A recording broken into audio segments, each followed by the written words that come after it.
Do you ever find yourself regretting things you've said or done because of anger?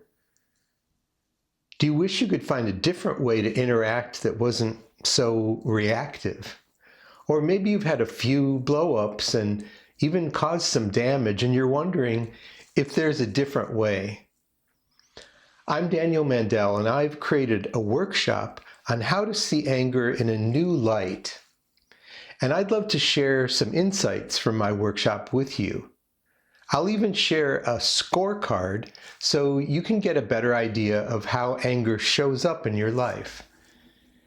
If you'd like to have a direct conversation about your specific situation, you can learn more by sending an email to coach@danielrmandel.com or visit my website at danielrmandel.com/engage with me.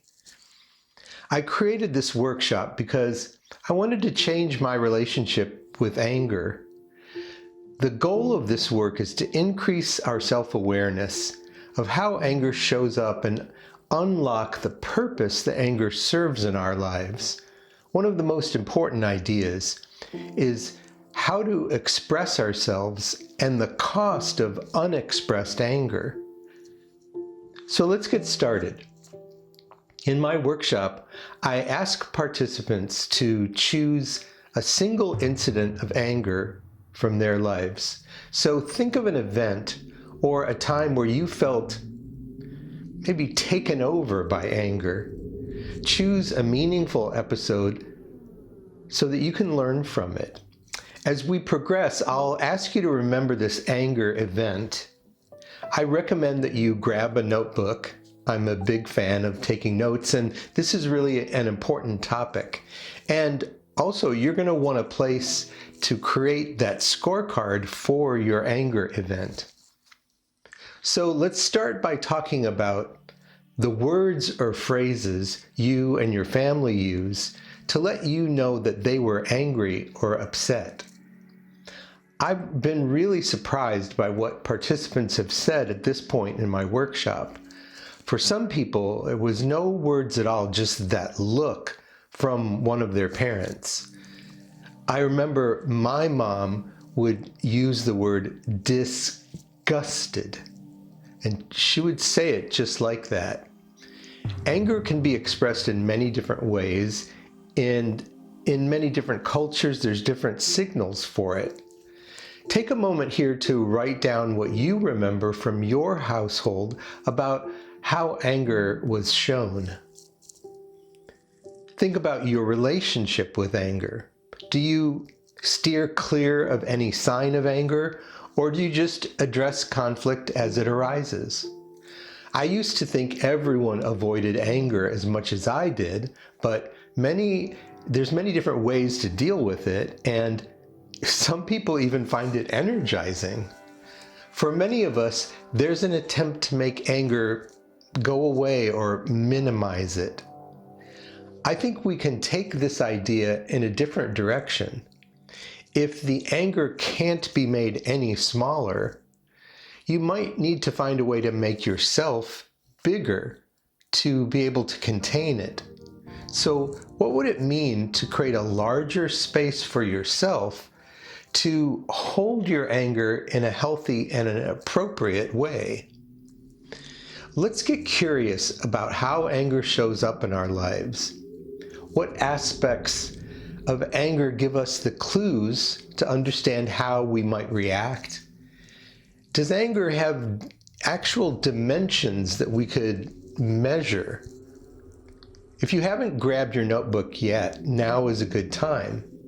I'll describe how you can create a scorecard for your anger event. Remember earlier when I asked you to think of an event or an incident where you felt taken over by anger? We'll call that your anger event for the purposes of creating this scorecard. To create this scorecard, I'll ask you to create several lines on a page. Each line will have a title and a label on opposite sides, like this example. To score your anger event, place a mark on each line that represents your experience at that time. The more honest you can be, the more accurate your result will be. Our first score is to look at the intensity of anger as you experienced it. If you're following along, write intensity and draw a line with the words low on one side and high on the other side, like this. Now, as you think of your anger event, place a mark along the line to indicate how intensely you felt the anger. Just imagine a flame. How brightly did the flame of your anger burn?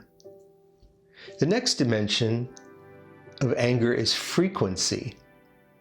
So this next title will be frequency, and then let's draw a line with the labels infrequent on one side and frequent on the other side.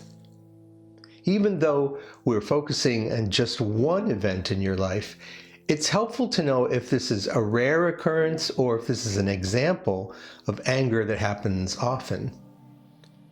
The next line used the title Emotional Freedom.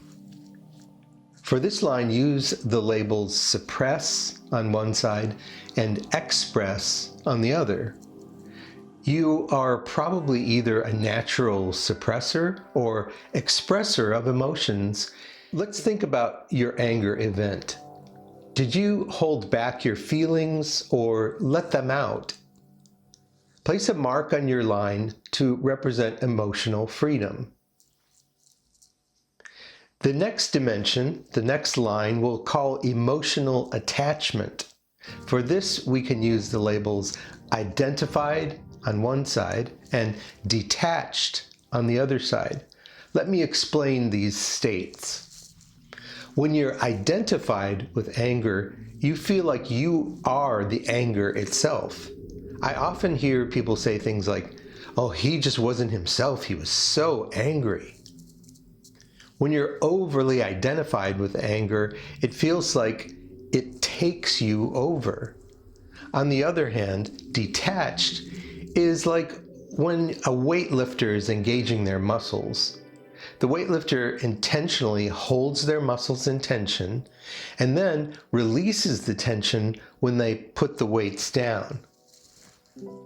For your anger event, consider how well you were able to let go of the source of your anger and the stress. Place a mark on that line to show where you fall between identified and detached. Go ahead and title the next line, Expectations. A lot of anger comes from when expectations are not met. So label one side with justified and the other side with unjustified. Take the example of road rage. Part of the anger arises from feeling justified that the other driver defied your expectations when they cut you off. It's helpful to get clear with yourself about what you expected to happen. Were your expectations warranted, realistic? Were they fair or unfair? As you reflect on your anger event. The next line will be titled Trigger to Response Ratio. Label one side of this line fast and the other side slow. We often react impulsively, and our first impulse might not be the best one. Remember your anger event and mark down the line between fast and slow to show how impulsive your response was. The next line will be titled Direction. On one end, write self, and then on the other, write other on the opposite side. Place a mark to indicate the general thrust of your anger as inward toward yourself or outward toward another person. A mark near the middle indicates that anger went in both directions, and this is often the case. Okay, at this point, our scorecard is almost complete, but we have one more important line to go. This one I leave for you to add a title and a label for each side of the line. I say it this way because each time I offered this workshop, I learned new things about the dynamics of anger. If you were wondering why I left off a dimension that maybe is important for you to capture, you can capture it here. If you decide to add your own dimension, please let me know in the comment section below or send an email to coach@danielrmandel.com. Now you should have a customized scorecard that scores your anger event as you remember it. Take a moment to look at how these dimensions of anger are related to each other to gain some insights. For example, lower intensity anger that's sustained frequently can still really cause some stress and sleeplessness. If you look at a combination of overly attached that feels highly justified, where emotions are suppressed, you may be sitting on a powder keg waiting to explode. Now that you have a completed scorecard that captures your anger event, we can look at how to have a healthier relationship with anger. What is the cost of not expressing anger? Suppressing emotions like anger can result in experiencing a range of symptoms such as pain, discomfort, anxiety, or problems sleeping. Consider what allows you to fully express your anger. What would give you that feeling of having burned clean when you say what needs to be said? And how can you express anger without damage? Is your perspective wide enough to match your expectations? Can you make your perspective big enough to hold your anger? Anger does have a purpose. When you think that anger represents energy, and that energy can be stored, it can be moved, or it can be transformed through expression. When we say stuck, it means we don't see any way to move forward to change our situation. But guess what? There are paths that are available to all of us. We can learn new ways to express and move our energy. Forgiveness is a powerful tool to explore, but it can sometimes be misunderstood and interpreted as giving up or letting go of justice or understanding. Creativity helps us explore ways to forgive with integrity and love. Creativity is like an olive branch that it invites us to express ourselves, even if it's just to ourselves. There are many ways to express ourselves that are as unique as we are. I'll give you a couple of immediate and practical tools now to help you to be less reactive. So whenever that initial impulse of anger comes up, you can build in just enough of a buffer to ask yourself, what is the best response to this situation? Tool number one is called tactical breathing. Breathe in for 4 seconds.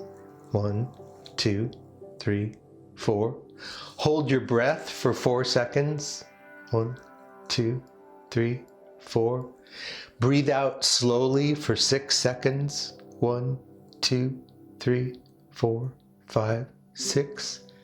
Repeat this for 3 rounds, and at 3 rounds, that's only 48 seconds.